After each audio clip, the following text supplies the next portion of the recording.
In our Friday special, the 10th National Assembly has hosted the public to a week-long series of activities to mark its 3 years in office. In this report, National Assembly correspondent Joki Adisa chronicles the high points of the third edition of the National Assembly Open Week, better known as Open NAS.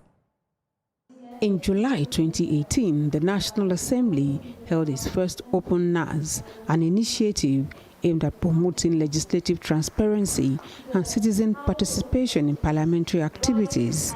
Since then, it has become a tradition to help Nigerians better understand the legislature as an arm of government. The third edition, under the speakership of Abbas Tajuddin, brought together lawmakers, civil society organizations, and members of the public for legislative dialogues, policy discussions, and interactive sessions.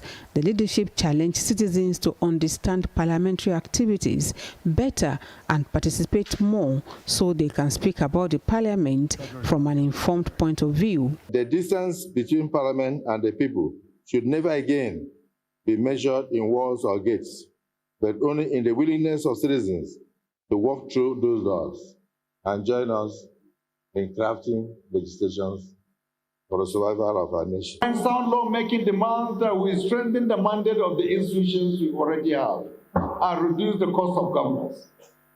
We have noted this and are correcting it. Constructive criticism is critical to good lawmaking, and this House is open to input from the public. The Chief of Staff to the President and former Speaker Femi Gbajabiamila canvassed greater transparency in lawmaking process. The legislature must continue to hear from young Nigerians, hear from the women, hear from persons with disabilities, civil society, the private sector, professional bodies. At an engagement with the civil society community, former Speaker Yakubu Dogara called for stronger civil society partnership to deepen National Assembly oversight. Throughout the history, we've seen how the exercise of unrestrained power bred in rulers, self-importance, paranoia, and detachment from the realities of the people being led. This is the cancer for which oversight is meant to cure. Day 2 focused on national security, where experts and key stakeholders brainstormed at a roundtable on policing reforms. Banditry has threatened families and farmers.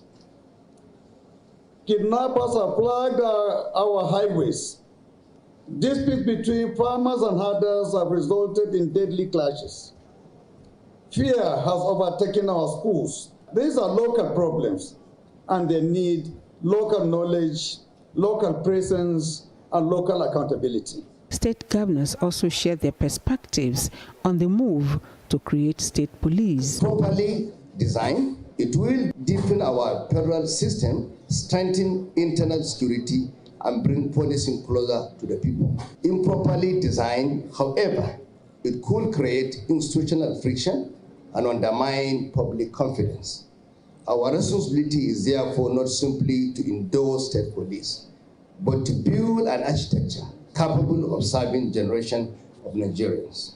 From a gender perspective, the week featured a national dialogue on the Electoral College model for the special seats bill. The Electoral College model is an election system where a specific group of voters chooses representatives instead of the entire general population voting. Our party leaders, we hope they are not playing lip service to the issue of inclusion of women. There is a lot of drama, intrigues, pretense, and deliberate injustice to our women.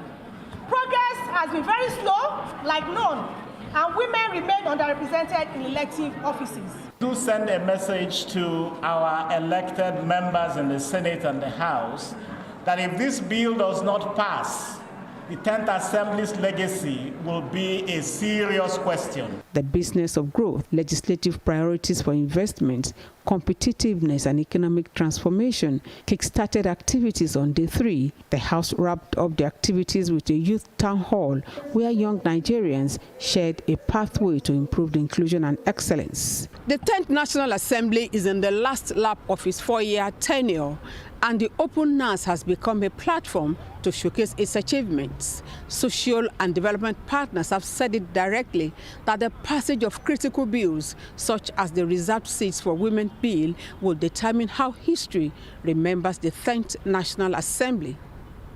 Joke Edson, TVC News, Abuja.